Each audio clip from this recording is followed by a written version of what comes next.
Pemirsa, libur akhir tahun belasan wisatawan dan pelaku usaha Biro Perjalanan Wisata di Bandung, Jawa Barat terkonfirmasi positif COVID-19. 19 orang terkonfirmasi positif berdasarkan dari hasil rapid test antigen yang digelar di sejumlah lokasi.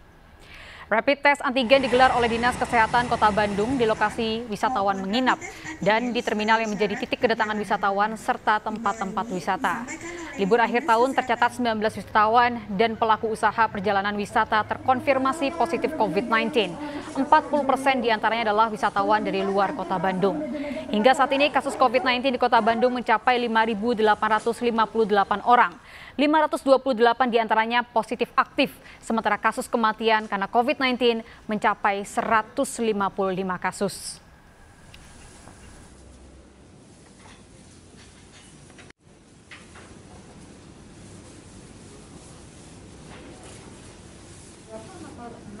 Nomor 9.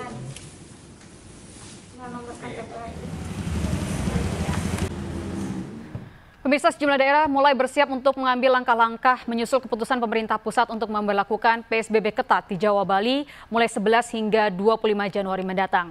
Dan di Jawa Tengah, PSBB ketat akan diberlakukan mulai dari Kota Semarang, Solo dan sekitarnya, serta wilayah Banyumas.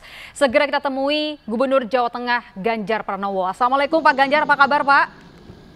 Waalaikumsalam, alhamdulillah sehat. Alhamdulillah Pak Ganjar. Terima kasih Pak sudah menyediakan waktu bersama seputar iNews Siang. Pak Ganjar, PSBB ketat diterapkan di 3 wilayah Jawa Tengah, Semarang Raya, Solo Raya, serta Banyumas. Ini apa pertimbangan terhadap ketiga wilayah ini Pak?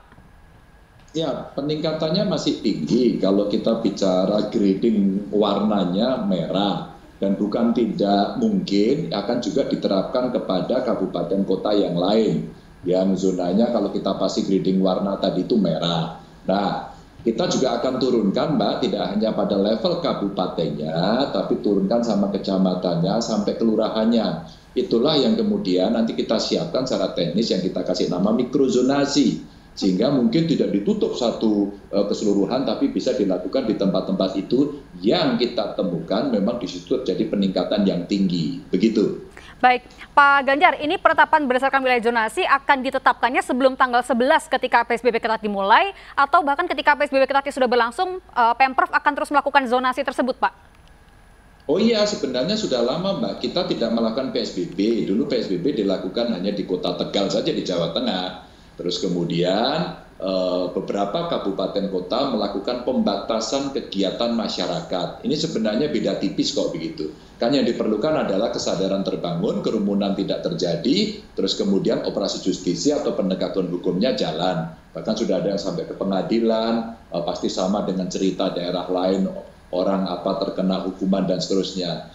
Meskipun rasa-rasanya itu tidak cukup. Maka setelah Pak Presiden memberikan arahan kepada kita, Pak Menko Perekonomian kemarin membuat itu, dan Pak Mendagri sudah memberikan instruksi kepada kita semuanya. Nih hari ini nih saya lagi bicara sama Sekda, lagi bicara dengan kawan-kawan Bupati Wali Kota. Yuk kita petakan tempat kita masing-masing. Yuk kita atur yuk. Nanti kita akan menyiapkan aturan termasuk tempat-tempat yang punya potensi kerumunan. Setelah dari melihat data sains yang kita miliki terhadap kondisi daerah-daerah yang merah atau level kecamatan, kelurahan, desanya, itu yang kita sebut sebagai mikrozonasi tadi, kita juga bisa melihat bagaimana kemudian cara kita mengamankan di daerah tujuan wisata, pasar tradisional, begitu. Maka sekolah belum kami buka di Jawa Tengah. Nah, dengan cara ini harapan kita nantinya di tempat itu kita akan melakukan kontrol. Nah, kalau kemudian peringatannya tidak bisa dilaksanakan dan ada potensi yang sangat luar biasa dari kerumunan dan itu bisa memberikan penularan penyakit, maka ya kita tutup saja.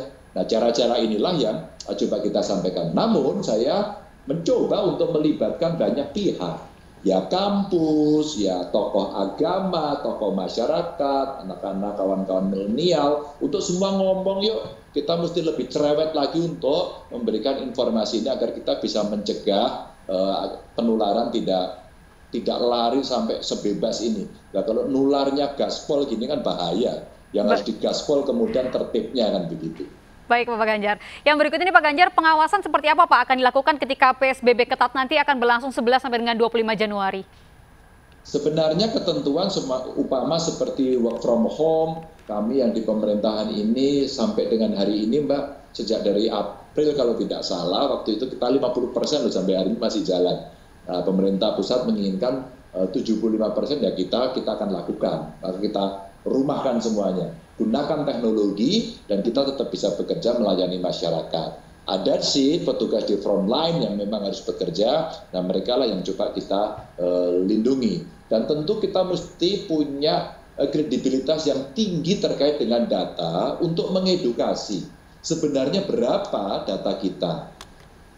Mereka yang terserang, mohon maaf, yang sakit, terus kemudian sampai dengan meninggal, itu karakternya seperti apa? Kan nun sewu ya, ini sudah sepuh, terus kemudian mereka punya komorbid lebih dari 1, dan rata-rata mereka meninggal. Dan itu orang-orang tersayang, itu orang-orang yang kita kenal. Maka kalau kemudian kita bisa sampaikan kepada masyarakat, inilah yang yuk membangun kesadaran. Pada sisi yang sama, kita kemudian meminta Satpol PP, dukungan kepolisian, TNI untuk kita operasi. Nah, pencegahan, sosialisasi, sampai dengan operasi justisi itu sekarang paralel terus. Memang ada kebosanan, tapi kita mesti mencari cara-cara baru terus yang bisa kita berikan kepada masyarakat agar kesadaran itu muncul begitu, Mbak. Baik, Pak Ganjar, ini berikutnya adakah sanksi atau peningkatan sanksi, Pak, yang akan dilakukan atau diterapkan oleh Pemprov Jawa Tengah ketika PSBB ketat nanti diberlakukan untuk kemudian benar-benar meningkatkan kewaspadaan masyarakat terhadap protokol kesehatan? Bukan tidak mungkin, sebenarnya kami punya perda sudah lama sekali. Bahkan sanksinya itu kurungan sampai denda yang angkanya sampai angka 50 juta loh.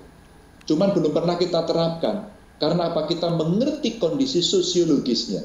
Apakah kemudian itu akan bisa ditingkatkan? Jadi teori pemidanaannya kira-kira, kalau ini tidak bisa memberikan efek jera, maka sanksi memang bisa ditingkatkan. Dan kami di Jawa Tengah ada loh Mbak pejabat yang sekarang berproses di pengadilan. Pejabat, maka tidak main-main. Dan kami komunikasi dengan tokoh agama, para ulama juga membantu kita. Karena juga kita bicara, yuk kita hindari dulu kerumunan, semua kita pindahkan ke daring, kita pindahkan ke digital, sehingga kita punya kebiasaan baru. Dan itu kita lakukan. Jadi bukan tidak mungkin ketika kemudian ketaatan ini tidak bisa dilakukan dengan sanksi yang mungkin sangat minimal, sekarang mesti naik ke medium agar deterrent efeknya bisa terasa. Dan ini sebenarnya sudah ada perlindungan atau payung hukum dari undang-undang atau turunan di bawahnya, dan di Jawa Tengah juga ada perda, terus kemudian ada peraturan gubernur, bupati, wali kota untuk melaksanakan itu gitu.